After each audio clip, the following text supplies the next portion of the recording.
Somehow, even the good news that came from home in late summer, when the RAF and our allies got the upper hand in the Battle of Britain, had a downside for us. The home islands were under attack, and planes were needed to defend Britain. But where did that leave Singapore? There were mutterings in the barracks that we could be the next Dunkirk, a sitting duck without adequate air cover. Singapore was known as the Naked Isle, and that is exactly how it felt without a sizable RAF contingent. When I wasn't taking part in athletics or exploring Singapore on the cheap, I threw myself into the training. The various companies of 112 men alternated guard duties at the barracks with stints at the governor's house across the causeway on the Malaya Peninsula in Johor, and Blakang Mati, the small island at the foot of Singapore where the mighty British guns pointed out to sea. Each guard posting was for 1 week. The most sought-after duty was guarding the governor's house, and only the best men got selected. I did more than one stint at his house, and I welcomed it like a vacation. It was a great number. The governor had a beautiful, lush, 9-hole golf course as smooth as a billiard table, which we were allowed to play in the evenings, and the pace of life was even slower and more relaxed. At night, like something out of a Hollywood movie, huge chrome-plated limousines would pull up at the house, and glamorous diamond-clad ladies in long, flowing dresses would step out and set our hearts aflutter, their escorts resplendent in white bow-tied evening wear and full regimental dress. In this idyllic existence, as the strains of the latest dance numbers drifted across the impeccable lawns, it seemed unthinkable to the governor, Sir Shenton Thomas, and his entourage that it might all come to a sudden and dramatic end. Once in a while, the battalion was ordered up-country to Port Dickson for jungle warfare training. On my first manoeuvre, I walked straight into a tree that was home to a colony of red ants. Hordes of inch-long stingers swarmed all over me and were completely crazed at my sudden interference with their natural habitat. They were biting like mad all over my body, especially around my head and face. I cried out in pain and danced around like a madman. I was in such a state that other men rushed to get the ants off me. I was in pretty bad shape and was taken off to hospital at Port Dickson, where I was given antihistamines and took days to recover. Aside from the armies of angry ants, I enjoyed jungle manoeuvres. It was a welcome change from the humdrum existence of camp life. It was good, too, to put your training into action, even if I found the premise and the practice somewhat childish. We were supposed to attack a certain target, and the officers would send us on the most ridiculous routes. Their tactics seemed antiquated and obvious, and would have us weaving through the jungle. The enemy would have seen us coming from miles away. The officers were completely out of their depth and just playing at soldiers. They had no jungle warfare expert on hand to assist them. They would have us setting off on manoeuvres and tell us to report back to a certain point by 3 p.m., but you would never do that if you were fighting an enemy. You wouldn't stop until you reached your objective. We were short of supplies and fuel, which meant that exercises sometimes had to be curtailed. There were times when it was quite farcical, a cross between Dad's army and It Ain't Half Hot Mum. I kept my mouth shut, of course. Mail from home was slow and heavily censored, but the local newspaper, the Singapore Times, kept us up to date with how the war in Europe was progressing. Almost daily it featured a headline announcing "Singapore Impregnable," and ran lengthy articles on Fortress Singapore. But the more our impregnability was trumpeted, the more I began to doubt it. The regular soldiers never dreamed that there would be a war in the East. I used to shudder when I thought about it, because I knew it would be a calamity. Our officers were in a situation beyond their understanding, and our training lacked both skill and urgency. We had no tanks because, in its wisdom, High Command believed that they were not suited to the terrain. This was all too laboured, too tired, with too much hanging about, wondering what was to be happening next. You cannot afford to do that when you are fighting someone. After 15 months at Selarang, I was taking part in weapons training when I was summoned to the orderly room. Scratching my head, I could not begin to imagine what I had done wrong. I arrived at the office, and the lieutenant in charge quickly put me out of my misery. He said that I had 10 minutes to pack up all my gear and report to the guardroom. I was being given a compulsory transfer to the Royal Army Service Corps, specifically the Garrison Adjutant's office at Fort Canning, overlooking the city of Singapore. Fort Canning was the headquarters of the General Staff and the Royal Corps of Signals. I was to take over from Lance Corporal Mackey, who was being returned to the regiment. Someone at the company must have looked at my CV and seen that I had office experience from Civvy Street. A platoon truck was ready and waiting when I reached the guardroom, and I was soon on the way to my new home at Fort Canning. I had only vaguely heard of it before and didn't know where it was. As the truck rumbled back in the direction of Singapore City, I was filled with excitement as well as apprehension, and was not too sad to leave Selarang. I saw the move as something of a promotion, even if there had been no mention of my gaining a corporal's stripe or more money. After crossing the island and heading up the hill that led to the headquarters, we arrived at Fort Canning, occupying a commanding position on what was the original site of Sir Stamford Raffles's first mansion. A complex warren of tunnels and underground bunkers, the so-called battle box of Britain's Southeast Asia Command, was largely situated underneath the reservoir that provided Singapore City with much of its water supply. It had all been constructed during the 1920s when Singapore was transformed into a fortress complex to counter growing Japanese ambitions that even then were perceived as a threat. We reported to the guardroom where the garrison sergeant major came down and met me. He was a remarkable sight and did not instill a great deal of confidence, to say the least. He reeked of drink and, bent over like a hunchback, suffered from some kind of degenerative deterioration of the spine. To cap it all, he wore rimless glasses and sported a huge white 10-gallon cowboy hat. This bizarre spectacle left me speechless. I certainly would never have guessed he was a sergeant major if it were not for his insignia. He grumbled a welcome and sent for someone else to take me to my sleeping quarters, a hut by the reservoir. A ramshackle affair standing away on its own, the cabin was incredibly cramped, having barely enough room for me to stand with my kit bag. But it was my own space with its own key. After living alongside other men for so long, it was such a welcome change. I dumped my stuff and was taken to the office, where the garrison sergeant major tried to explain what my role would be, but was incredibly vague. I wasn't completely sure he knew what I was to do either. He mentioned something about dealing with general correspondence and typing up Part 1 and Part 2 orders that came from HQ. My official title was Garrison Adjutant's Clerk, and apart from Garrison Adjutant Fowler in the office, the only other worker there was a Tamil. I could not understand why the army would employ a Tamil to do the payroll of the garrison when there were people like myself able to do the job. He had access to our strength and manning levels. He spoke very good English, but we never got on. He had worked in the office for several years, and I was extremely suspicious of him. As concern over Japanese agents and their fifth column activity grew, I made my suspicions known, but was told to forget about it. Typically, I was told he was okay, and had been with us for years. I had a heavy workload, and things were made more difficult by the garrison adjutant and the garrison sergeant major, who were both unreliable and often completely absent from their posts. Frankly, they were a couple of imperious boozers. Adjutant Fowler would disappear around lunchtime, and I would be lucky if I saw him back again. If he did come back in, he was usually drunk and incapable. He would shut himself in his office, lock the door, and fall asleep. This became an embarrassment on many occasions when HQ telephoned for one or the other to go across to the underground headquarters, the labyrinth of corridors and offices, operations rooms, and corps of signals under the reservoir. On my first day, I sat down to type at my desk below the only window in the office. The first piece of paper I had to deal with stopped me in my tracks. By a strange coincidence, I saw my own name written at the top. I had to type up the official papers of my own promotion to acting unpaid lance corporal. The next day, I dealt with another item of personal interest, my company transfer and promotion to paid corporal, which took effect from that date. It was a significant pay rise, and my monetary woes were suddenly resolved. But the inefficiency of the place shocked me. It was totally slapdash. Whatever mail came into the office got glanced at cursorily and set aside.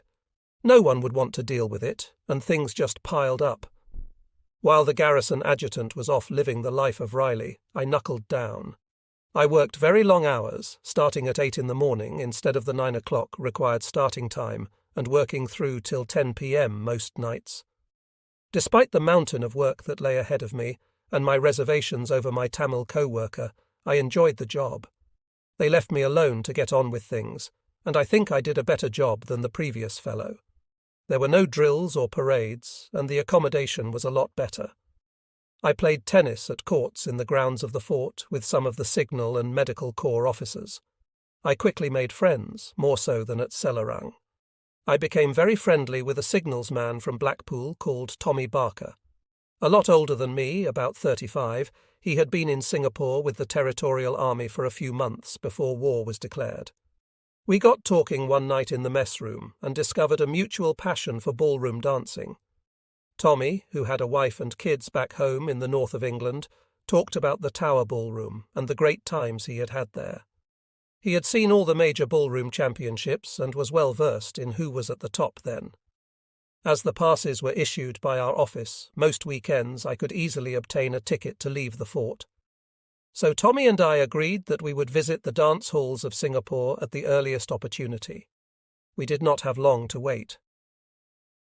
One night in the mess room, tombola was being played. Tommy and I put in $1 each and were lucky enough to win the full house, amounting to the small fortune of 100 Singapore dollars. The following night, having obtained passes, we paid a pittance to catch the piggy bus from outside the barracks, travelling with the locals, Chinese and Malays into Singapore. Getting off downtown, we began wandering the streets, looking for a place to blow our newfound riches. My ears perked up as some distinctive sounds came floating down the evening street. We followed the sound and arrived at a dance hall, tucked away just off a busy Singapore street. It was called the Happy World and seemed to be jumping. Hardly able to contain my joy, we rushed inside, and I was delighted to see that its floor was quite large and of good quality, and that a live band responsible for those mesmeric sounds we had heard was in the corner and well into a set. Sitting around the perimeter of the floor were some very beautiful Chinese, Malay, and Eurasian girls. I wanted to start dancing as soon as possible, and collared a soldier walking past to ask him what the local etiquette was. He suggested we order a drink and sit down while he explained how it worked. He told us that the girls were known as taxi dancers. To dance with them, you had to buy books of tickets, and for each dance the girl must receive 1 ticket. As I had never experienced anything like this before, I was bemused to say the least. I could not imagine anyone in Aberdeen charging for a dance. We sat sipping our drinks and watched the performance of the mainly service personnel with the taxi dancers. There were, of course, Chinese men and other nationalities there, but they seemed to drink and not dance. It did not occur to me at the time that they were probably minders or pimps. Most of the girls were prostitutes. They would let you know that dancing was only a prelude to later goings-on and would go off with men at the end of the night, having negotiated a price. I was particularly interested in seeing Tommy dance, and was not to be disappointed. He had a style all of his own, and seemed to float across the floor. I loved watching him. But he was a big man, tall and bulky, and after each dance he would be breathless and sweating, needing to have a seat, puffing and mopping his brow with a hanky. After finishing my drink and having weighed up the girls, I decided to go for it. I bought some tickets and ventured onto the dance floor. I nervously proffered a ticket to a Chinese girl and asked her to join me in a modern waltz, hoping she might just be able to dance. Thankfully, she was a reasonable dancer and able to follow my leads. It was difficult to tell if she enjoyed dancing with me or not, but on subsequent dances she seemed happy just to dance and made no untoward advances. I was soon out of tickets and went back and bought some more for $1. The band played a popular tango, Jealousy. I never could resist that music and sought out the Chinese girl again and took her back to the dance floor. She gave a very creditable performance, and it was thoroughly enjoyable. It was rather difficult to dance with a strange partner, but it all went very well. We danced late into the night. Tommy and I soon had the bug, and, carefully managing our winnings, we vowed to return to Singapore City the following weekend. The New World Dance Hall was open on Sunday afternoon, and worked on the same principles as the Happy World. We managed to get passes to go and got there as soon as we could. Some of the girls from the Happy World Club were there, including the girl I had danced with the previous week. This was a spot of luck for me, and the smile I got when I asked her for a dance was most gratifying. Tommy and I never went out alone, and we arranged our outings to suit his shifts. One night at the Happy World, we saw a notice that advertised an amateur ballroom championship to be held the following Friday night. "Why don't you have a go, Alistair?" Tommy said. "Why don't you?" I replied. We talked about it all evening.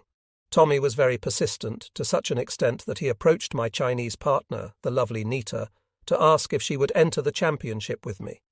But since she could not speak English, he was unable to make her understand. I was relieved and hoped that would be the end of the matter. But Tommy had the bit between his teeth and went up to 4 Chinese men sitting at another table to ask if any spoke or understood English. Apparently one did, so Tommy persuaded him to approach Nita and explain what was wanted. After much excitable conversing in Chinese, the chap came over and said that she had agreed, despite being extremely nervous.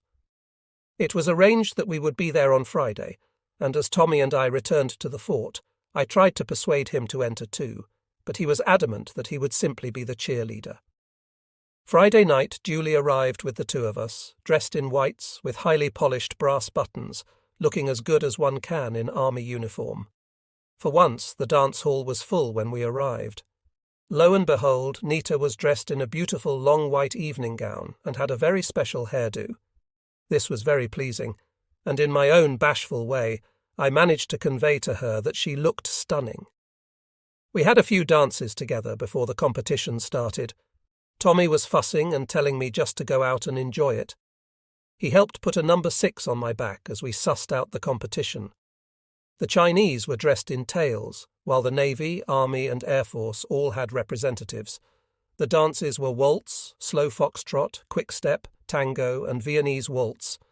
I said to Tommy, "It's a foregone conclusion. A Chinese couple will win it." "Nonsense," he said. He handed me a whiskey on the rocks to tame my nerves, which were beginning to spiral out of control. I couldn't get on the floor quick enough when the first dance was called. Nita and I took the floor with another 20 couples. Once the music started, we danced well, and Tommy, who had a very loud voice, started shouting, "Come on, number 6! Go number 6!" Out of the corner of my eye, I saw Tommy recruiting more cheerleaders, and he soon had a whole gang of people chanting for number 6. Things were going well, especially in the slow foxtrot and the tango. Between dances, Tommy kept saying, "You've only got the Navy chap to worry about, but I think you're well on top." "Do you think so?" "Absolutely. Keep your head. Nita is doing great. You two haven't made a single mistake." After a final faultless dance, Nita and I, number 6, were adjudged the winners. For our efforts, we were presented with a small cup and a Big Ben Westminster chime metal clock. We were popular winners, and I think my pal's cheerleading experience learned in Blackpool got the judges thinking number 6, whether consciously or subconsciously. The manager of the Happy World came to our table with a bottle of bubbly and brought Nita to join us for the rest of the evening. Lots of people came over to congratulate us, and I felt quite the celebrity. When things quietened down, a very well-dressed Chinese gentleman approached our table and asked if he could join us, as he had a proposition for me. "Pull up a seat, sir," said Tommy quickly. The Chinese gent asked if I would go along to his studio to give some lessons on how to dance smoothly. Tommy thought it was a great idea and practically decided on my behalf. So it was all arranged for Sunday afternoon, and I launched into a new and all too brief career teaching the dancing girls of Singapore how to foxtrot. They came and collected me at the fort gates and took me back after the classes. It was perfect. Teaching dance without a grasp of Chinese was every bit as difficult as it sounds. I suggested that I demonstrate with one of the girls so that the permanent teacher could understand what I was trying to impart. So it was back to basics for the class. They learned steps from the teacher, who was using a Victor Sylvester book on dancing, but had not grasped the basics of ballroom dancing himself. Each class was based on balance, posture, and walking through the steps.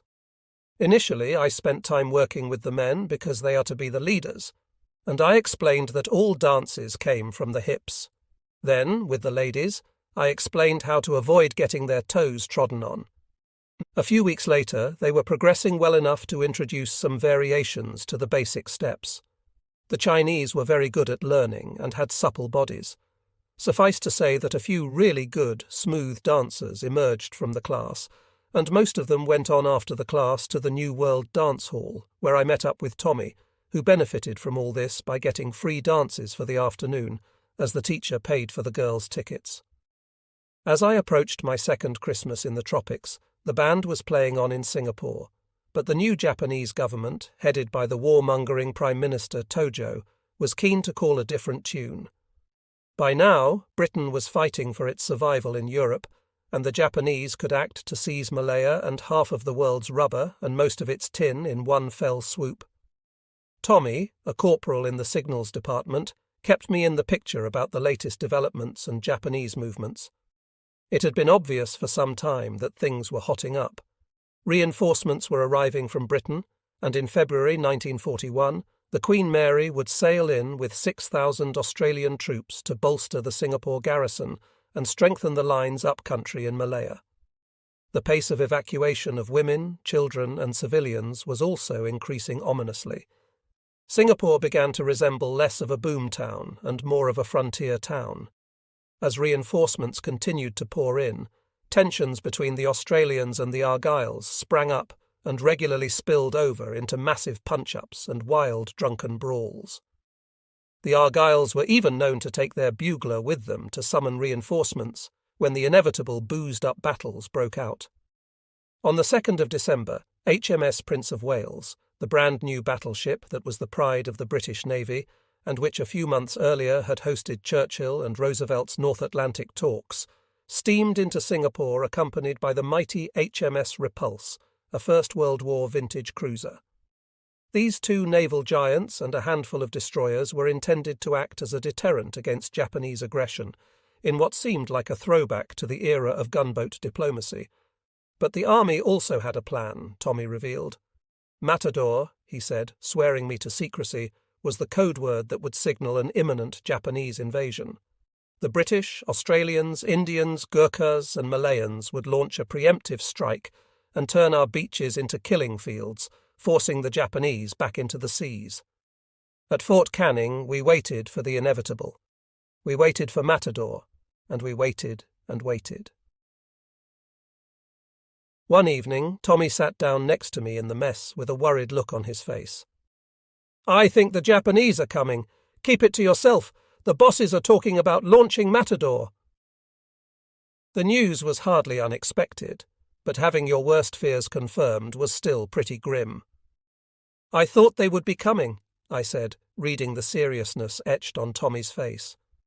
He was greying at the temples now, the distance between him and his family aging him more than any number of late-night nappy changes or trips to the park with his young children.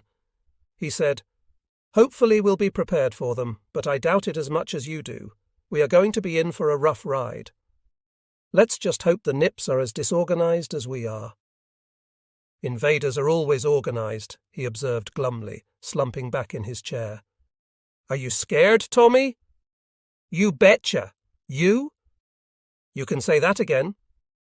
Britain was on the horns of a dilemma. It wanted to defend Malaya and Singapore, but did not want to provoke the Japanese into a war, especially with Britain standing alone against Germany. It was an unenviable position, and led to constant dithering and indecision at the top. Our commander, General Arthur Percival, had an unfortunate appearance and looked like a typical upper-class chinless wonder. He was nicknamed the Rabbit, but in fact was a tough and brave soldier who had been heavily decorated in the First World War and had fought in Ireland, where in 1920 the IRA put a price of £1,000 on his head. He had also fought in Russia against the Bolsheviks. Percival was fully aware of the Japanese threat and of their likely tactics. Yet Singapore, despite its immense prestige and strategic value, was critically lacking in heavy armour and air power. I also felt that everything was far too laid back in Singapore. In one sense, it was understandable. Britannia had ruled the waves since the Battle of Trafalgar in 1805, and we had defeated the Germans in the 1914–18 conflict. Undoubtedly, though, there was an undercurrent of complacency and racial supremacy too. It was inconceivable that the greatest empire the world had known could be defeated by little yellow men who had poor eyesight and could not see in the dark. All kinds of mumbo-jumbo was repeated in relation to the Japanese and their alleged weaknesses. We were told that they were inferior soldiers and had only ever fought other inadequates like the Chinese. We were even told that their pilots were hopeless because they had a poor sense of balance, owing to their being carried on their mothers' backs as babies. We would soon learn the hard way. The 8th of December 1941 in Singapore was a balmy summer's day just like any other.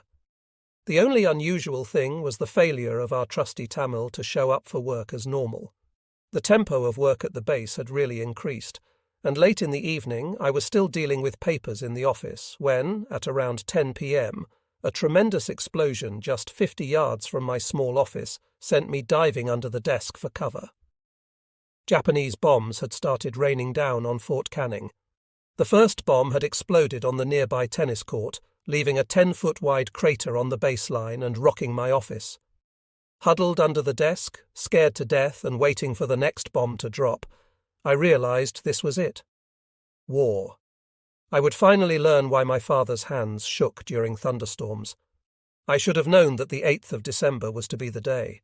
The mystery of the Tamil's non-appearance was now solved. He was never seen again, confirming in my mind my earlier suspicion that he was a spy for the Japanese and had been ciphering secret information and documents out of our office from beneath our noses. While the Japanese were targeting Fort Canning and the naval base at Singapore from the air, their army was landing up-country on the eastern coast of Malaysia, on the undefended beaches originally identified in Matador as landing points. Imperial shock troops, blooded against Chiang Kai-shek's Chinese Nationalist Army, Mao Tse-tung's communist guerrillas, and Marshal Zhukov's mechanized Red Army in Mongolia, strolled ashore in neutral Thailand and walked into Malaya virtually unopposed. Thousands of miles away on the other side of the Pacific, in a separate time zone, it was still the 7th of December, a sleepy Sunday morning in Hawaii. The bulk of the United States Pacific Fleet was moored at Pearl Harbor when Admiral Yamamoto's dive bombers struck without warning on a day that President Roosevelt predicted would live in infamy. For the next 2 days, the bombs kept falling. Oddly, Fort Canning suffered very little.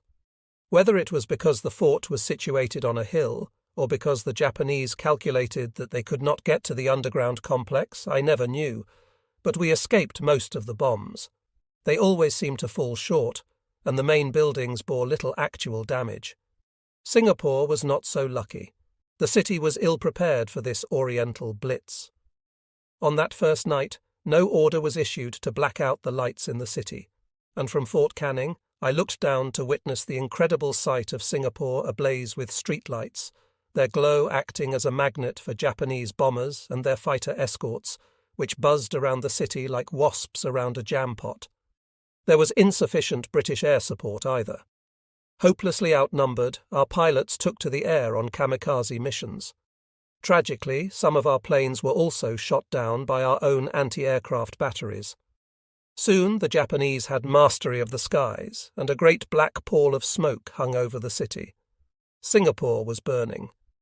At the same time, reports came flooding in from up-country in Malaya, and most were utterly depressing. Japanese troops under General Yamashita, who would later become known as the Tiger of Malaya, were storming south at an unbelievable speed, relying on bicycles and the ingenuity of their engineers, who quickly restored sabotaged bridges and roads. Critically, the Japanese infantry was supported by 300 tanks. The war machines that the British Army had decided were unsuitable for conditions in Malaya cut swathes through our lightly armed troops. On the 10th of December, General Percival issued a special order of the day.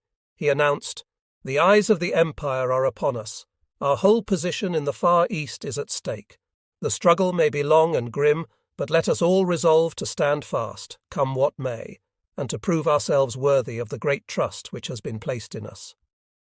On the very same day, we received the shocking news that HMS Prince of Wales and HMS Repulse had been sunk by Japanese bombers with heavy loss of life.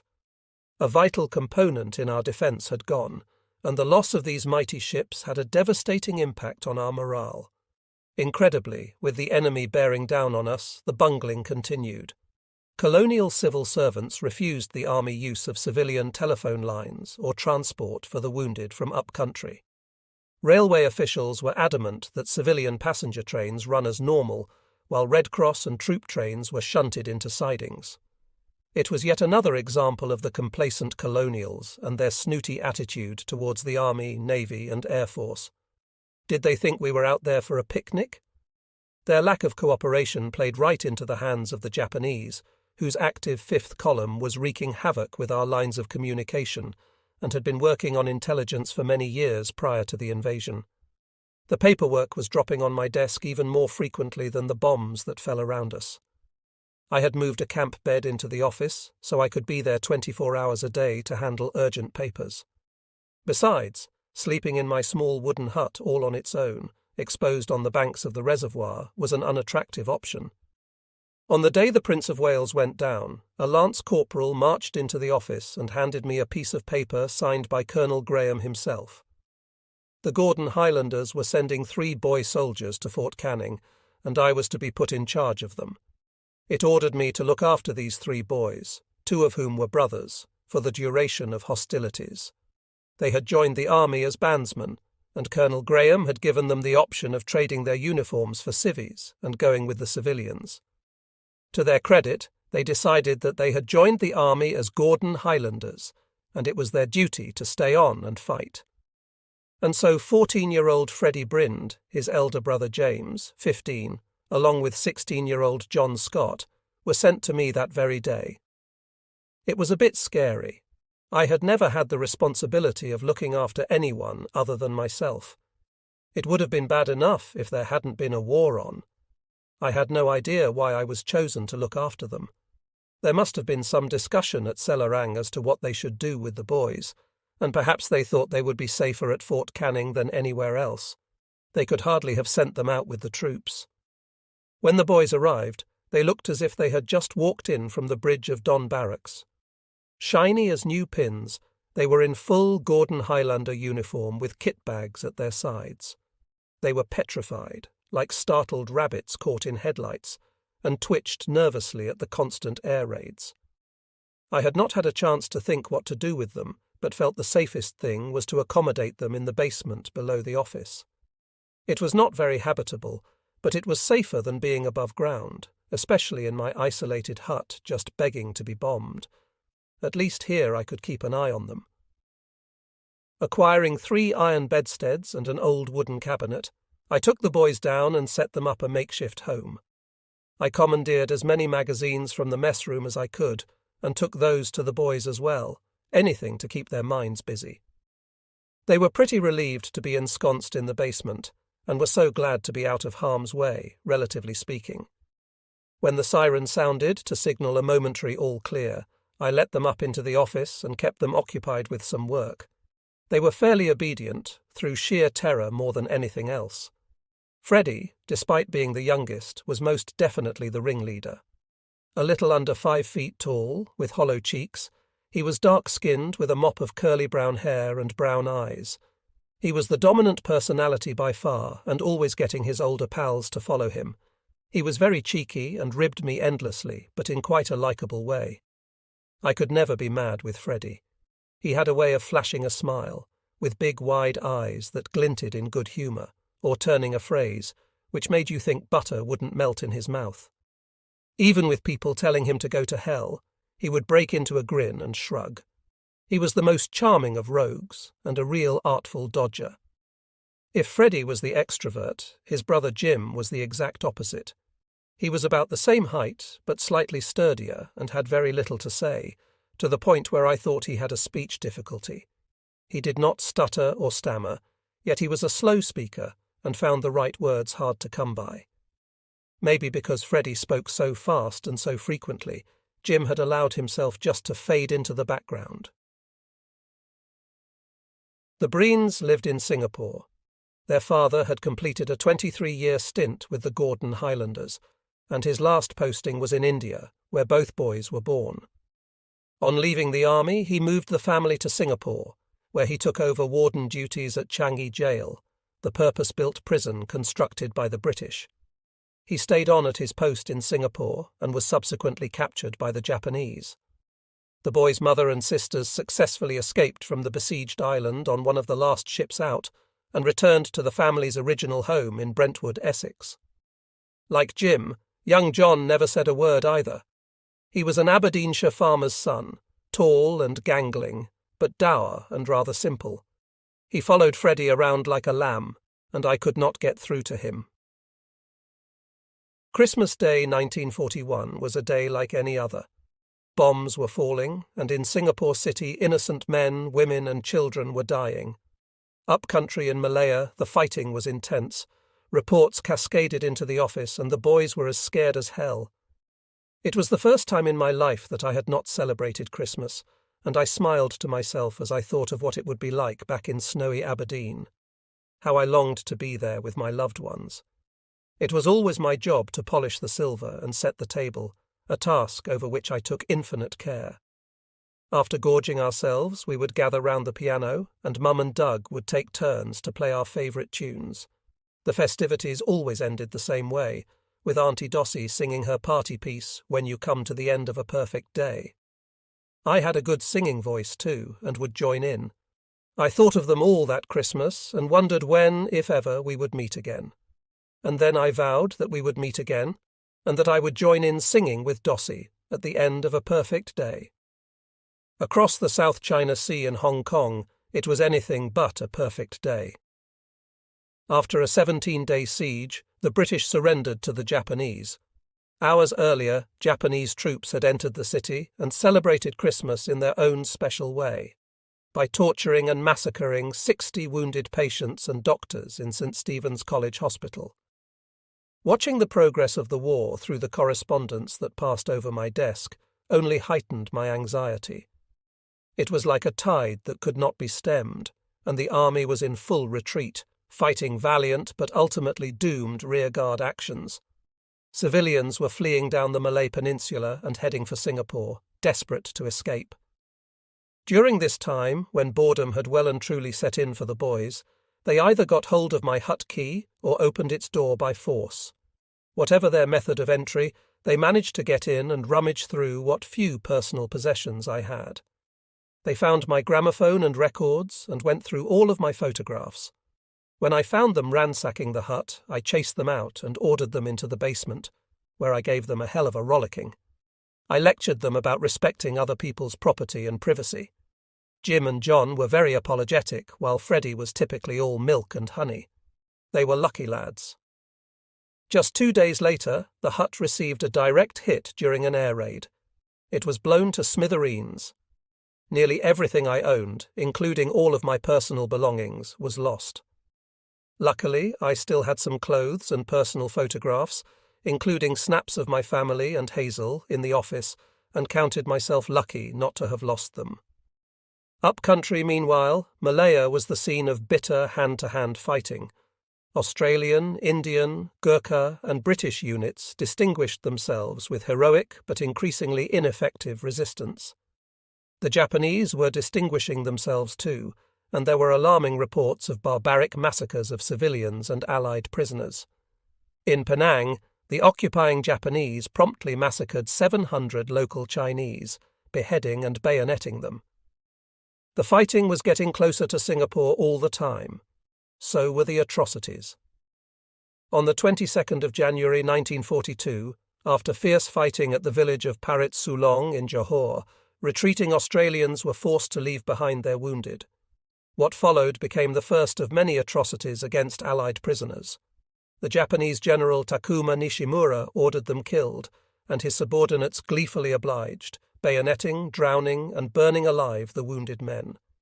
Over 160 Australians and Indians died. In a separate incident at Bukit Timah, 12 captured Argylls were tied up with barbed wire and bayoneted. One survivor played dead and was helped to safety by friendly Chinese. At midnight on the 31st of January 1942, the Australians and Gordons withdrew from the mainland, and the 90 remaining survivors of the Argyll and Sutherland Highlanders were ordered by General Percival to retreat across the causeway that linked Malaya to Singapore. Bagpipes defiantly skirled the Argyll Tune Helan laddie as the last men out of Malaya crossed onto the island. Some high-ranking officers used Red Cross ambulances for their retreat over the causeway before it was blown up by the Royal Engineers.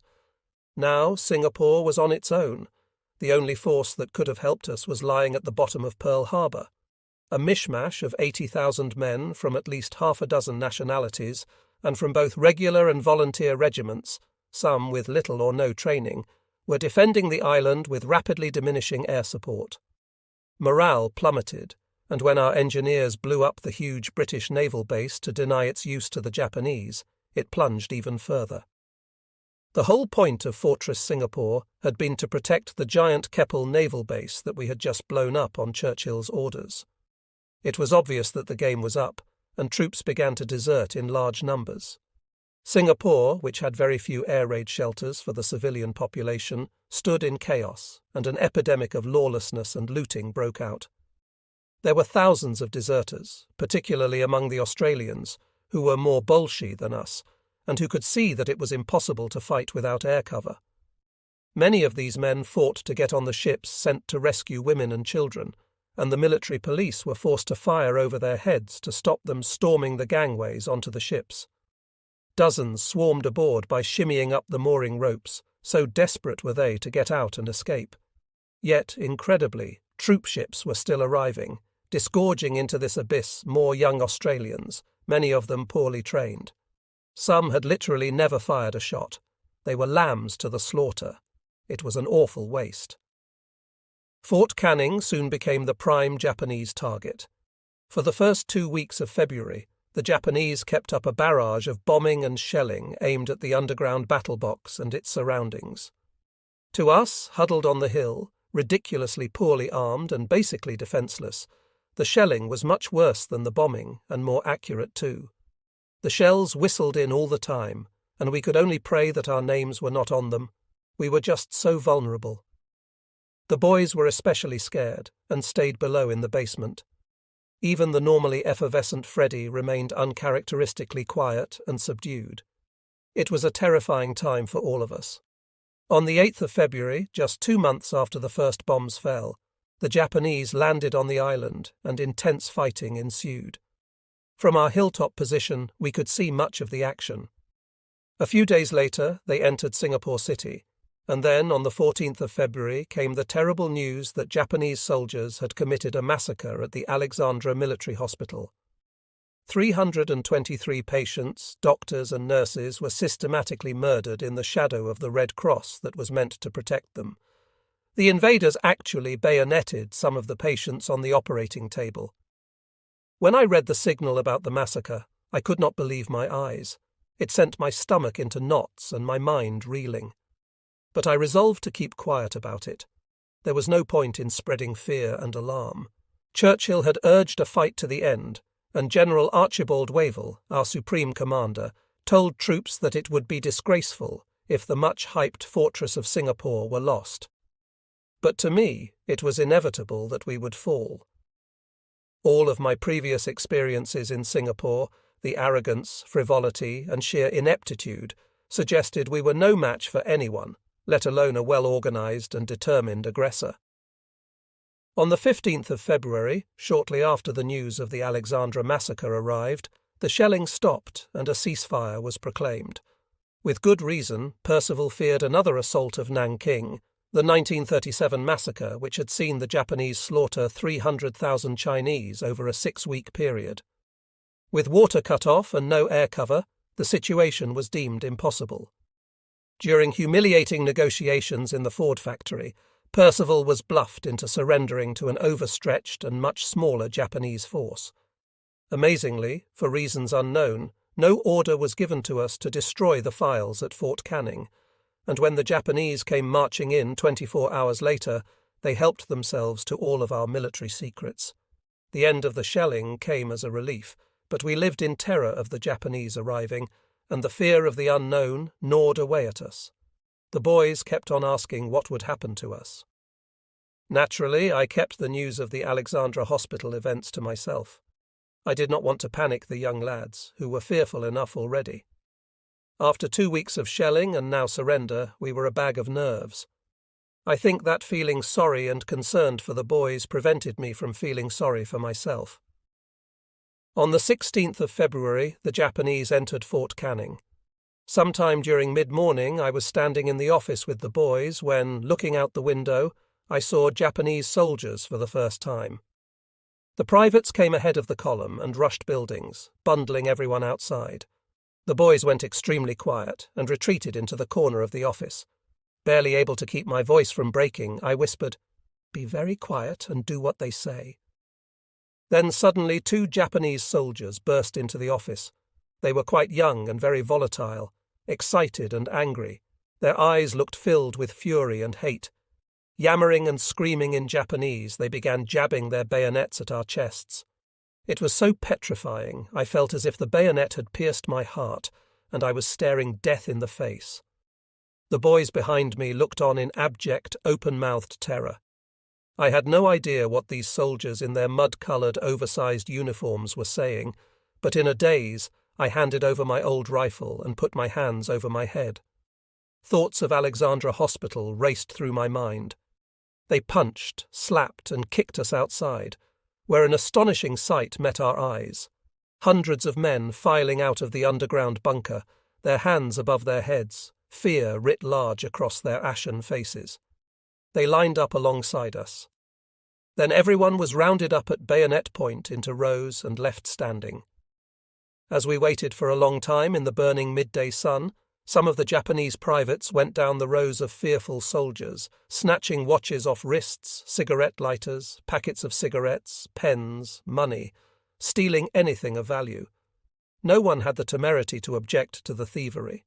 Many officers had their faces slapped indiscriminately and their epaulettes ripped off, their caps thrown to the ground. A Scouser corporal whom I knew from around the base was standing beside me and the boys. He whispered in my ear, "Can't one of the officers do something? This is looking serious, Alistair." "Just keep your mouth shut. There's nothing to be done. We're at their mercy now," I replied. As we stood there in the blazing sun without food, water or shelter, the horrible reality broke over me in sickening, depressing waves. I was part of Britain's greatest ever military disaster, a captive, just like some 120,000 others captured in the Battle of Malaya. I was a prisoner. It was a gut-wrenching realization to think that my liberty was gone, and no telling for how long it would be so. I kept a brave face on for the boys, whose eyes were on stalks but who stayed mute. This was the worst moment of my life. Hours later, the Japanese commander arrived, strutting in front of his car. He looked us over disdainfully, scowling with a mixture of disgust and contempt before barking orders to his officers and promptly leaving. They put us into columns and told us to march. We didn't know where to. We were little more than cattle to our captors. But it transpired that we were to cover the 18 miles to Changi. The Changi Peninsula housed the famous prison, the Selarang Barracks, and a sprawling ramshackle complex that would become a vast, permanent POW camp for 20,000 prisoners. I dreaded to think how different Selarang would look and what awaited us. We were in a very poor state on the march from Fort Canning to Changi. Utterly dejected and deep in despair, we trudged along, prodded on by bayonets and with stragglers subjected to vicious treatment by the Japanese. There was no defiant singing and little display of pride. We felt defeated and downtrodden. The sheer uncertainty was the worst thing. What was going to happen to us? The thought kept on returning. In the back of my mind, the Alexandra Hospital massacre loomed, and I really thought that the same fate awaited us. The boys were as anxious as I was, but to begin with, they did not really show it. They were still in shock. Then, as we marched along the dusty road, without warning, a horrific sight confronted us. We came face to face with a thicket of severed Chinese heads, speared on poles on both sides of the road. The mutilated bodies of these poor souls lay nearby, and the heads, with their eyes rolled back, presented a truly shocking spectacle. The sickly sweet smell of rotting, putrefying flesh smothered us. Retching and fighting the instinct to be sick, I shouted to the boys to keep their eyes to the ground. For the rest of our march, spiked heads, mainly Chinese, appeared at intervals in this way. The Japanese had been busy with their samurai swords and had created a hellish avenue to terrify and intimidate. The tactic certainly succeeded. Unknown to us, we had just walked into the middle of the Suk-Ching massacre, a well-planned Japanese purge of Chinese opponents, both real and potential. More than 50,000 Chinese were murdered with the sickening sadism that seemed endemic in the Japanese army. The worst of thoughts now flashed through our minds. Next, I saw a column of at least 100 Chinese civilians being marched across a padang in the same direction as us. They wore white shorts and white t-shirts but were blindfolded. It struck me then as strange that we had not also been blindfolded. The future of these hapless Chinese, I thought, looked especially gloomy. It was obvious that they were about to be killed. Paradoxically, it made me feel a little better about our own immediate future. After all, we were not blindfolded. About a week later, I heard that the Chinese we had seen had indeed been massacred, machine-gunned along with hundreds of others on the beach at Changi. British POWs on a work party had to dig a mass grave for hundreds of bodies. When I heard that news, my already diminishing spirits sank even lower. I felt that we were sitting on a time bomb, and it would not be long until it went off. During the march, we saw plenty of other frightening and dismal sights.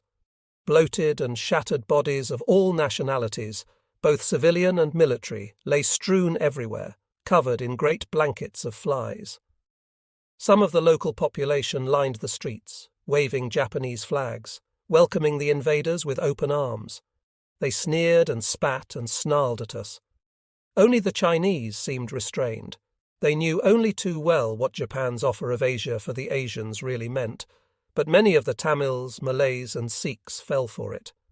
It was heartbreaking to see, yet after what I had witnessed, I could understand their predicament. A few days earlier, the Union Jack had fluttered proudly over the Cathay building. Now the Japanese rising sun flew in its place. The sun had well and truly set on Imperial Britain's Far East hopes. Many locals were left with little choice but to support the latest batch of colonizers. A very brave, mainly communist minority fought on. By the time we got to Changi, it was dark and we were in bad shape, exhausted, dehydrated and traumatized. The army buildings on the Changi Peninsula were designed to accommodate 4,000 men, and in those first days of captivity we were over 50,000. The camp was already crammed full with thousands of prisoners, and the barracks were also beyond capacity. The only space left was standing room in the barracks square. I kept the boys with me and had to be pretty firm with Freddie because he wanted to go off on his own and search for some spare space for us. The mood was one of complete devastation and total desolation. It was degrading beyond words, and humiliation hung over us like a heavy black cloud. There were no toilets, you just had to go where you stood. The Japanese had surrounded the perimeter and had machine guns trained on us. It was hopeless. To try to escape or organize a mass rush would have resulted in a massacre. More and more POWs kept flooding into the camp. The arrival of each fresh group added to our dejection and bewilderment. We eventually found a space to lie down and get some fitful sleep. The next morning, prisoners came around with pails of food, ladling out servings into the mess tins we had brought with us. It was a kind of stew with green vegetables in it. We had not eaten in 24 hours, and it tasted delicious. It was the last proper meal we would get for some time. There would be only rice from here on in. Food and the lack of it would swiftly become an obsession for all of us prisoners. The rice we got was substandard, quite literally the sweepings off the warehouse floor, normally considered inedible, contaminated with vermin droppings, maggots, and all sorts. We were grateful for every grain of it. The food was always served outdoors on the parade ground, for breakfast, lunch and tea, from 4 huge cast-iron pots. The Gordons had their own line, and allowed no pushing to the front. We all knew what we were getting and how much of it. It was tough to stomach the plain rice after a while, and you really had to force it down. It was particularly difficult for the boys. But Colonel Graham took an enlightened view and decided that they should get more food than the rest of the POWs. They received a cup and a half of rice to our single cup, which the cooks factored into the total. Had other prisoners known, I am sure that there would have been objections to their extra half cup. But the boys knew they had to keep it to themselves, so as not to cause resentment. Had there been any trouble over it, though, I would have stood up for them. They needed the extra sustenance more than we did.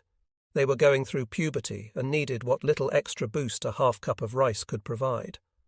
Once most of the prisoners had moved out to occupy other buildings on the peninsula, we had some more space and moved into our old barracks. It was total chaos. Fights sparked like wildfire over perceived prime positions. Fists flew at the smallest infringement of space. Thankfully, the officer in charge of assigning places put the boys and me into a small wooden outhouse building. It had been used for storage previously, but it suited us fine, with just enough room for 4 camp beds and little else. Not that we had any possessions anyway. All I had were the clothes on my back, a cheap wristwatch, a few pencils, my mess tin, and my cache of photographs. I was pleased to have our own space, and the boys were happy too.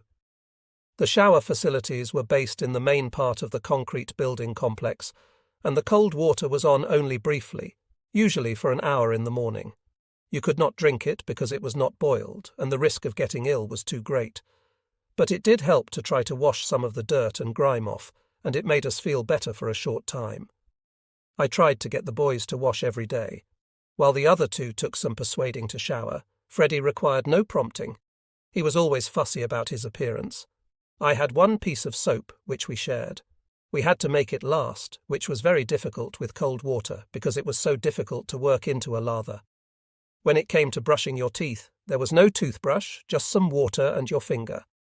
As for shaving, there were of course no razors, so most of the POWs were fully bearded. At first, we simply felt relieved that the killing and the shelling had stopped. We had survived, and over 9,000 of our comrades had died. But there was a lot of anger in the camp too. Many men had been captured without having the chance to engage the enemy or even fire a shot. Some argued endlessly over who was to blame for our downfall.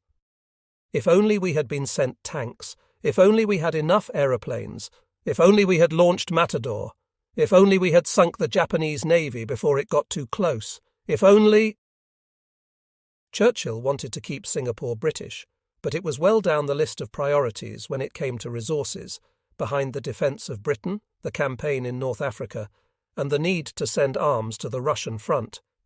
In my view, the Pukka Sahib officers, who incredibly still insisted on having their batmen in the prison camp, were partly to blame. The government was more culpable, and Churchill even more so. It was a view that I never missed an opportunity to express. Gradually, though, the recriminations subsided, and we found another great topic of conversation: food. It haunted our dreams and thoughts. Hunger was turning into starvation. We were beginning to waste away, the sensation of taste becoming a distant memory. Some of the men already suffered from debilitating vitamin deficiencies, and the quest for food became a matter of life or death. It was at this point that the indomitable Freddie and his fantastic foraging skills came to the rescue. One day, after weeks of little more than rice, he rushed into the hut clutching his Glengarry cap to his stomach. "Alistair! Alistair! Look what I've got! Look what I've got!" We all hunched over as he carefully opened the Glengarry to reveal his treasure trove, a clutch of gleaming white eggs. Our eyes widened in disbelief, and our taste buds went into overdrive. Freddie, our magnanimous provider, was triumphant. We drooled as we fried up the eggs and stared in amazement at them bubbling in the pan, the sizzling sound a symphony to our ears. The familiar smell had us dancing around with excitement. Never, ever did a fried egg taste so good, and every succulent mouthful was made to last. Soon Freddie was so well liked in the camp that he became the unofficial Changi mascot.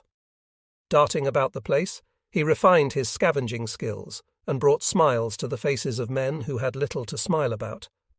I had a special, almost paternal relationship with him, but others felt protective of Freddie as well. There was something about his nature that you could not help but warm to. Some of the older prisoners, men with families who had sons in their early teens, saw them reincarnated in Freddie. He was a reminder, too, of our lost youth. I hated to think what Freddie was up to when he was out of my sight. He was such a curious person and never afraid of bursting into a group or conversation. I was always afraid he would fall in with a bad crowd, and I would lecture him constantly on the perils of life. But Freddie was irrepressible and became well known around the camp and well liked by all the men.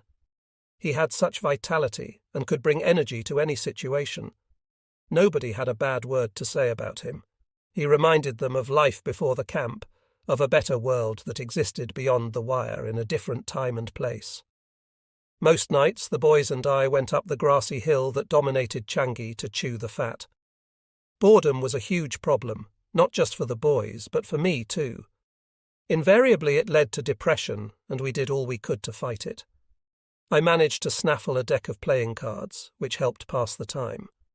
We played endless games of whist and rummy, while Snap seemed to be the boys' favourite. We chatted about the possibilities of what could happen to us. I would say to them, "Look, you're just young boys. The nips won't do anything to you." I think the older boys believed me, but Freddie would look at me sceptically and keep his concerns to himself. After enjoying the spectacular sunset, we would talk for hours under the moonlight. The Bryns had never been to Scotland, and I would tell them all about life in Britain. Freddie would sidle up and grill me about my life. He wanted to know everything, personal, professional, and otherwise. He was eager to learn about life and was especially nosy about girls, and Hazel Watson in particular. One evening, hundreds of men milled about our normal spot up the hill. There was to be a concert, a break from the grinding monotony of camp life. As a music lover, I was thrilled. The boys were excited too. Somehow, goodness knows how, a piano had been dragged all the way up the hill. It was a brilliant moonlit night, and as the musicians arranged themselves, total and respectful silence descended on the huge crowd. Had it not been for the sound of the crickets and the tropical breeze, we could have been in the Albert Hall. Then a solo violinist, a professional with the London Philharmonic called Dennis East, stepped forward, and the plaintive notes of Mendelssohn's violin concerto reverberated around the hillside. It was the first music we had heard for months. I sat entranced, and the boys, strangers to classical music, were agog, spellbound by Mendelssohn's magic. For a few minutes, the beauty of the music lifted us out of the camp and reminded us of the greatness of the European civilization that the Japanese militarists despised. Some men wept. When East finished, several stunned seconds passed before rapturous applause and cheering broke out. It was so beautiful. Eventually the Japanese guards present got bored and left. When they had gone, an altar was set up and an interdenominational church service held. It proved a welcome morale booster. Even people like me, not especially religious, found it comforting. It was to be my one and only church service during 3.5 years of captivity, but it struck a real chord and made me think seriously about Christianity for the first time. When the padre finished his sermon on our mount in Changi prison, thousands of miles from home, hundreds of voices joined in a moving rendition of the old rugged cross. The first verse seemed so appropriate to all of us caught up in the fall of Singapore. On a hill far away stood an old rugged cross, the emblem of suffering and shame, and I love that old cross where the dearest and best. For a world of lost sinners was slain. The Bryns were both devout Roman Catholics. Freddie never talked about his beliefs, but the brothers were always missing on Sunday mornings and were friendly with the Roman Catholic padre. The Japanese did not allow church activities, yet there were obviously secret masses going on, at considerable risk to all involved. I never inquired because I did not want the boys to think I was spying on them. Freddie always wore a crucifix on a silver chain, which he kept tucked under his shirt. If the guards had discovered it, they would have taken it from him and given him a beating. During this bleak period, when the days dragged on forever, Freddie scored his greatest triumph. On one of his regular snooping missions around the sprawling camp complex, he stumbled upon a clandestine cooking operation run by a Swiss gentleman, the former head chef of Raffles Hotel no less. Along with 2 or 3 of his friends, the master chef had set up a concealed cooking stove in a basement of one of the buildings. Needless to say, Freddie quickly befriended the chef, who took the boy under his wing, and one evening we were invited for some food. The endless diet of rice had long lost its appeal, and the invitation prompted frenzied speculation as to what would be on the menu. The vegetable stews served in our early days had ceased, and the rice rations had already been cut. So we were just incredulous after we nervously entered the basement, and the exotic and glorious aromas overwhelmed us. The chef showed us how to make an omelette, and then carefully cut it up and served us each with an equal portion. It was a mouth-wateringly magical moment, the omelette delectable in the extreme. Thanks to Freddie, who spent his days scavenging food to give to the chef to cook, we were invited back regularly. We used to joke about how, as other ranks, we had been banned from Raffles Hotel before the surrender, but now had our own personal chef. It was brilliant. We got our ration of rice and eagerly took it to him. He was quite a character, short and stout, not much taller than Freddie. A typical chef, he had a fiery temper but good humour in equal measure. He idolised Freddie, who never failed to cheer him up. This culinary conjurer would transform our weevil-ridden rice into mouth-watering kedgeree, delicious risotto, and savoury rice balls. It did not mean more food, but more variation and taste. One of my favourites was a risotto of plain rice that the chef would add all sorts of spices to, God knows what, and it tasted superb. As prisoners fixated with food, your stomach never let you forget that you were hungry. You became obsessed with when the next meal would be, and, when that time arrived, with the portion sizes. All eyes stared beadily at the pail of rice and the server to ensure that you were not being cheated. Lack of food and the dire conditions were beginning to take a serious toll on everyone. Myself and the boys all came down with dysentery, which tore at your stomach lining and had you running to the squalid latrines dozens of times a day. Then, in May 1942, I suffered my first bout of malaria. With no sprays or mosquito nets, the place was alive with insects. I was lucky. At this stage, the medical officer still had a little quinine. The boys looked after me and I stayed in the hut, wrestling with the shakes, sweats and fever, while they were delighted to be rewarded for their efforts with the rice ration that I was too ill to eat. As I suffered, they grinned and wolfed down the extra spoonfuls of rice. During this period of camp life, Changi was still quite a disciplined and organised place. British and Australian officers were basically in charge of running the camp, and the Japanese left us pretty much alone. The only time we saw much of them was when they searched for radios. On these frantic occasions, the Japanese turned everything upside down, taking anything that was a benefit or bonus to us. Books, Bibles, pens and paper were all taken away. Our regular guards and sentries were Sikhs, who had served with the British Indian Army. Around 30,000 of the 40,000 Sikhs serving in Malaya went over to the Japanese, who promised India independence. The Sikhs who refused to switch sides were treated appallingly as prisoners, and some were executed. The Sikh guards dressed in turbans and obviously despised us. You could see the hatred in their eyes, but they were rarely violent towards us. I had heard stories of the brutal treatment they dealt out to other POWs, but I never saw it. We had once been their colonial masters. Now the boot was on the other foot. I hated the fact that they had sided with the Japanese, but that is human nature, I suppose.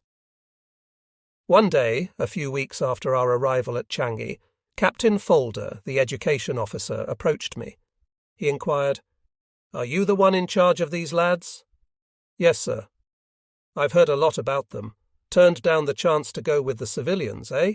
Remarkable." "Indeed, sir," I said, wondering where this conversation was heading. Captain Folder then decreed, "Very well, Urquhart, I would like you to take classes so that these lads can get their British Army General Certificate of Education while they're here. Might as well spend this time wisely." "But I'm not a teacher, sir. I've never taught in my life." "Nonsense," he said. "You're sufficiently educated to teach them the basics.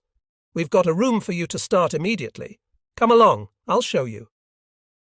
I trotted after him to another outhouse building nearby. It might once have been used as a type of lecture room because it had a blackboard easel and a tiny stump of chalk, a long trestle table, and 3 chairs. "This should do you," Captain Folder said, standing with his hands on his hips, admiring the choice of classroom. He said, "I'll get you some exercise books and some pencils. You can start straight away." I thanked him, and he marched off, leaving me scratching my head, wondering how the heck I was going to teach these rascals anything. After the shock had subsided, I recognized that it could be a positive thing. At least it would keep my mind busy and away from depressing thoughts. The following day, class started at 9 a.m. with my only previous teaching experience being dance classes for Eric and Co. In the living room back home, I decided to concentrate on English and maths and also Latin, since my father had ensured I was a fairly accomplished scholar. There are so many Latin words that tell you what the English meaning is. I thought the boys would benefit from my personalized syllabus. There were no books or manuals to call on, so my own ideas had to suffice.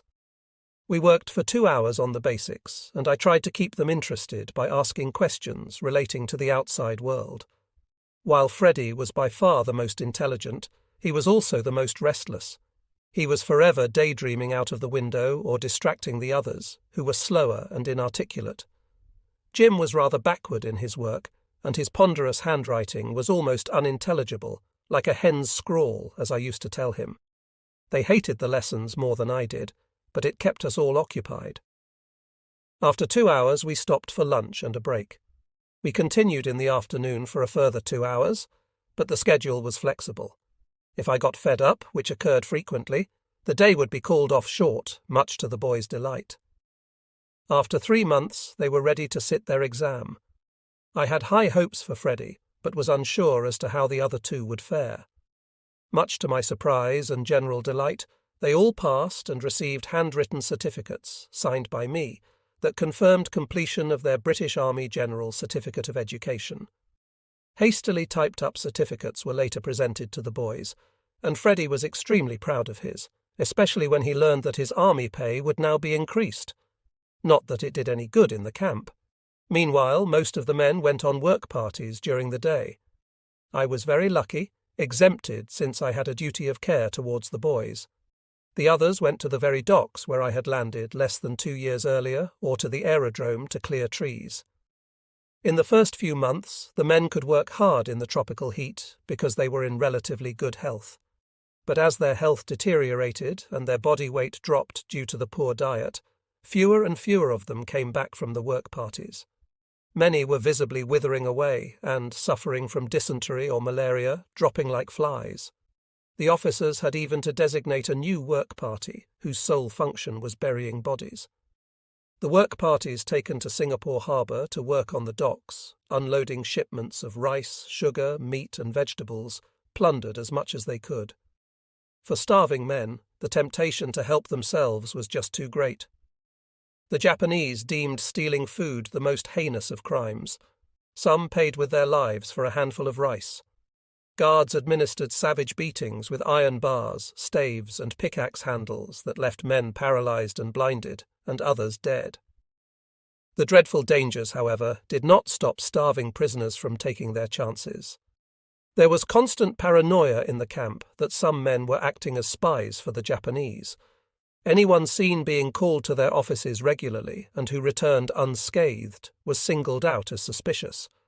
Of course, some men might have been chiropodists or something, called in to work on the officers' feet or whatever, but it did not stop fevered speculation and tongues wagging among bored men. If there was a particularly strong suspicion that someone was in the pockets of the Japanese, as it was known, they would be confronted. I heard rumours that some men were even murdered, their bodies disposed of head first into the latrines. Surprisingly, though, the men who secured jobs working in the Japanese cookhouse or helping in the storerooms were never castigated by the rest of the men. They were obviously better fed, but there was no jealousy. It was more a case of fair play to them. As the weeks turned into months in 1942, there were plenty of rumours circulating in the camp about the progress of the war.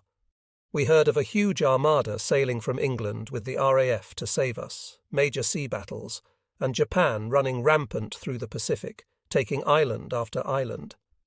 The Russians had reached Greece. The British were winning in North Africa. And so it went on. Through his interpreter, the Japanese commander would take great glee in announcing, "The mighty Japanese Empire is taking over India and Australia. It got into your mind, and you did not know what to believe." We would ask our officers for any information, but they were just as in the dark as we were. The lack of contact from our families also got us down. Men wondered how their families were surviving the bombing of British cities, if sons and brothers had been conscripted. The lack of letters from home made us feel like a forgotten army, and we were anxious that our families knew we were okay. In June, the Japanese had allowed us to send a message home. I had filled in my little card with the message, "My dearest mother, I am in good health and spirits and being well treated. Hope you are well. Much love to all at home. Please do not worry too much. Please let Hazel know and give her my love. With all my love, Alistair." But we never knew whether the cards had been sent or not. In fact, I was to send a total of 6 of these cards during captivity, and all of them arrived in Aberdeen after my return home. By now, every prisoner was suffering from depression, and coping with the black dog was the hardest thing a prisoner ever encountered. That was why the concert parties were so important. I had been mesmerized by the concert on the hill above the barracks. Then, one day, it was announced that there was to be a stage show on the parade ground of Selarang Barracks. We all trooped along on the night to be treated to a burlesque show entitled Tulips from Amsterdam. It was hilarious, and with Japanese guards in the audience, pretty near the knuckle. The concert party had devised all kinds of skits sending our captors up, with great music too, and we all sang along to the hits of the day. The indisputable star of the show was a drag artist called Bobby Spong. Dressed up to the nines and positively glamorous, when he came on stage, the audience went wild, the boys beside themselves laughing, hooting, yelling and cheering, no shortage of indecent suggestions. We laughed until our sides nearly split. It was to be our last laugh at Selarang. A couple of weeks later, at the beginning of September, things turned nasty, very nasty. The Japanese had decided to tighten the screw and increase control over the camp. Unbeknownst to the prisoners, they had plans about what to do with us, and blind, terrorized obedience was central to those plans. The strange limbo we inhabited, in which we lived as prisoners but under British authority, was drawing to an end, and the Japanese wanted to impose their authority. A new regime headed by Major General Shinpei Fukuya wanted to transform Changi into a proper prison camp. A few weeks earlier, 4 prisoners, 2 Australians and 2 British, had tried to escape from upcountry in Malaya, and Fukuya demanded that all the Allied prisoners should sign an undertaking not to do this. Escape attempts were futile and doomed in my view, but our officers refused to sign as a matter of principle. The first we knew about this row was on being told to report to the Selarang barracks. As we made our way there, thousands of men were doing the same, streaming into the barracks from all directions. The Japanese had decreed that all prisoners must be inside the barracks by 6 p.m. Anybody outside after that time would be shot. It was the beginning of a terrifying standoff that became known as the Selarang Incident. 17,500 men crammed into the Gordon Highlanders barracks, designed to accommodate fewer than 1,000 men. It was appalling. We had no space, and what little water we had was for cooking only. Latrines had to be dug in the middle of the barracks square, but we could never get near them. The place was so heaving with men. Somebody worked out that the population density was 1 million men per square mile. Outside of the crammed barracks on the parade ground, there was very little cover for the men, and we baked in the sun. Our officers warned us that we would face a court-martial if we signed, and that the Japanese were breaching the Geneva Convention that allows prisoners the right to attempt to escape without facing punishment. The Japanese could not have cared less about the Geneva Convention, and had no intention of observing it. To rack up the pressure, they ordered the execution of the escapees, and the British and Australian commanding officers were instructed to attend. It was a brutal, botched affair during which the Sikh firing party had to shoot the men several times. They shot some of the prisoners in the groin, and the poor chaps had to plead to be finished off. Refusing blindfolds, the condemned men displayed fantastic bravery, and the British and Australians still refused to give in. We were playing a dangerous game. The Japanese could not stand to lose face, and we knew that they were capable of anything. Crammed into the parade square, we were so vulnerable, deprived of all items of war. There was no possibility of an uprising. Personally, I was riddled with fear that the situation could escalate into a massacre. At various points during the standoff, the Japanese would drive in a dozen lorries covered in tarpaulins. These would reverse into strategic positions in front of us, covering all points. Then, at a signal, the tarpaulins would be torn off in unison to reveal machine guns mounted on the trucks, 4 soldiers at the ready on each. Their guns pointed at us, the Japanese would start screaming. It was all part of the terror tactics they so enjoyed. We responded by singing Land of Hope and Glory. The national anthem was banned, and this became our theme song, our only weapon, and I doubt it was ever sung with more fervour. The Aussies would pipe up with Waltzing Matilda, and sometimes a chorus of There Will Always Be an England would ring out.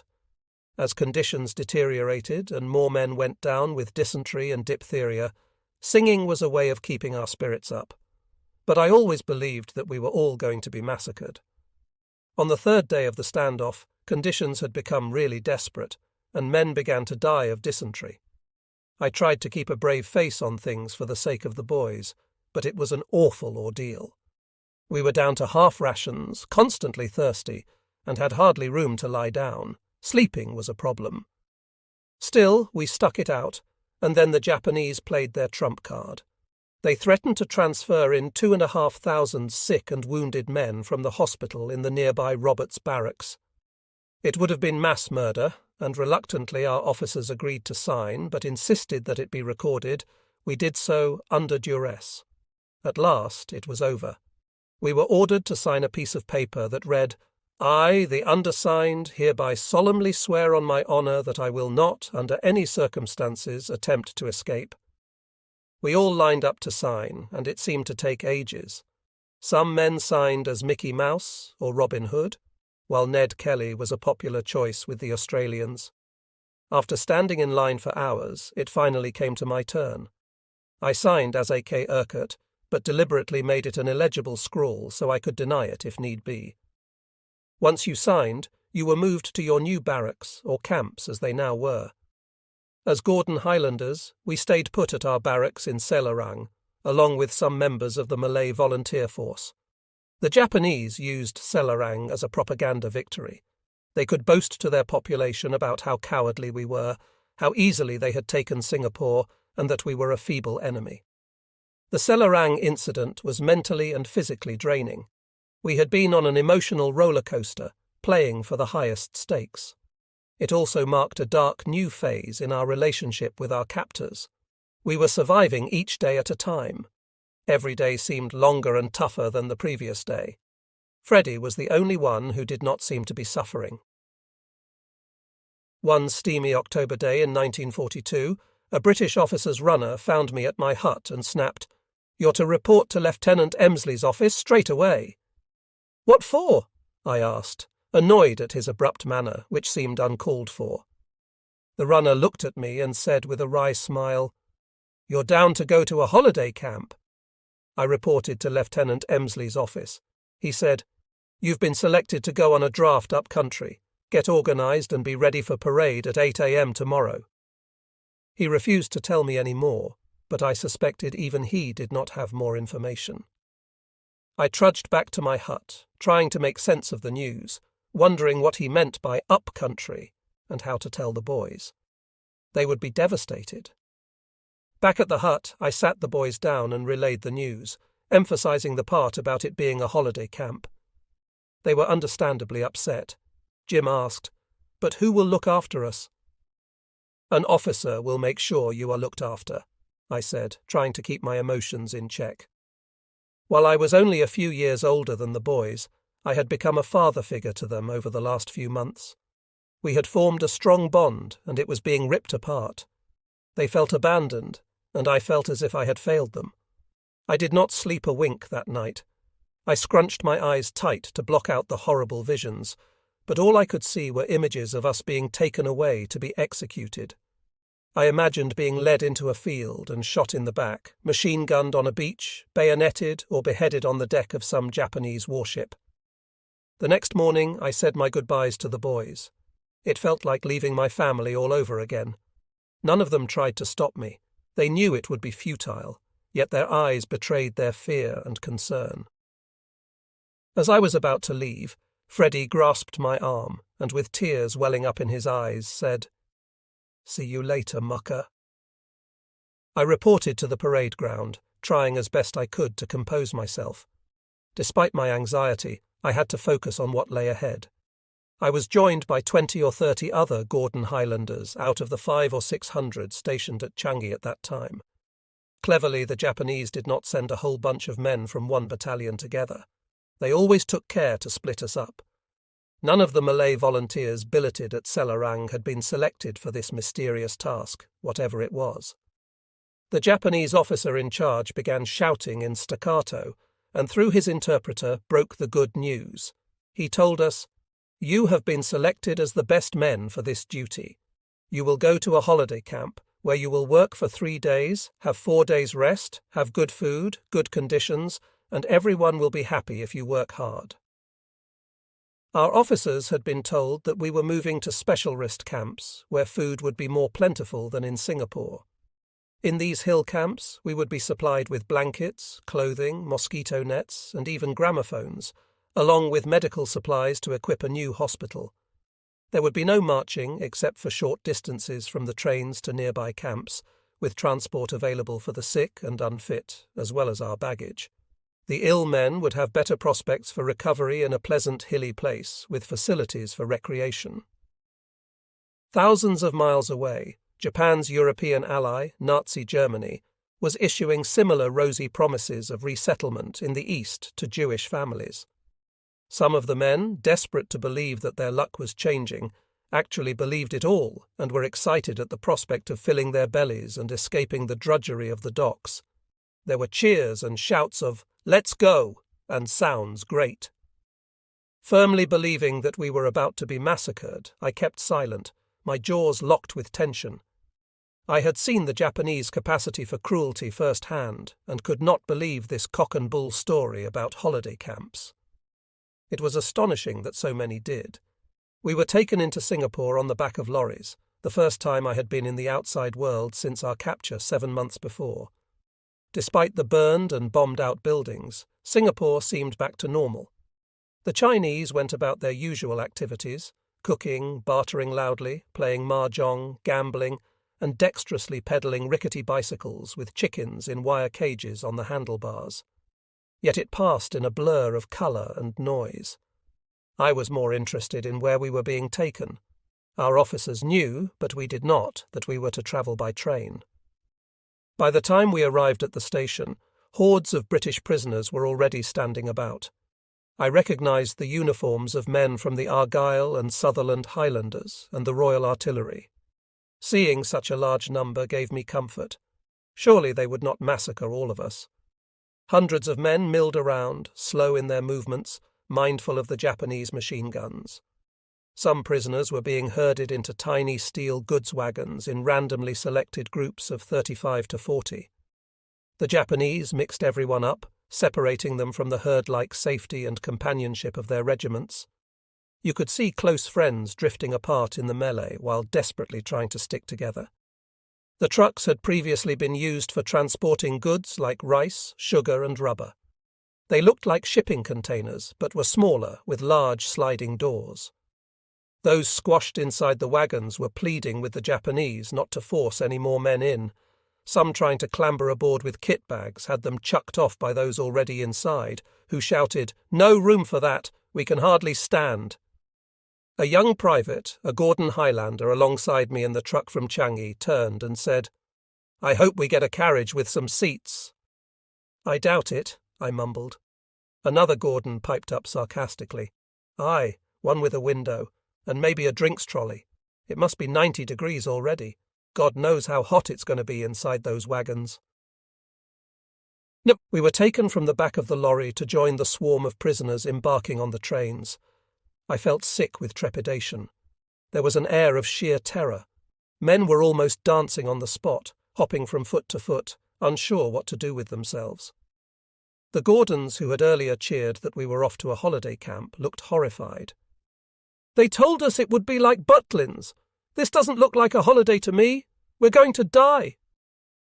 As we neared the train, I could hear banging and frantic cries from inside locked carriages. "Open the doors! Open the doors! We can't breathe! Open up! Open up!" A Japanese guard grabbed me, separating me from most of the other Gordons, and hauled me toward a carriage, slapping me around the head. I told him to bugger off. I got wedged into a container about 18 feet by 10 feet with about 30 other men near the door, as I could get no further in. It was incredibly cramped with no room to sit down. The Japanese screamed and lunged at us with bayonets. We practically had to breathe in collectively to make enough space for the doors to close. When they clanged the doors shut, I listened ruefully to the jangling of the chain and padlock being snapped into place across the handles, a sickening sound that became familiar to millions during the Second World War. What would have been a depressing sound in any circumstances felt like a death sentence in that stifling steel box.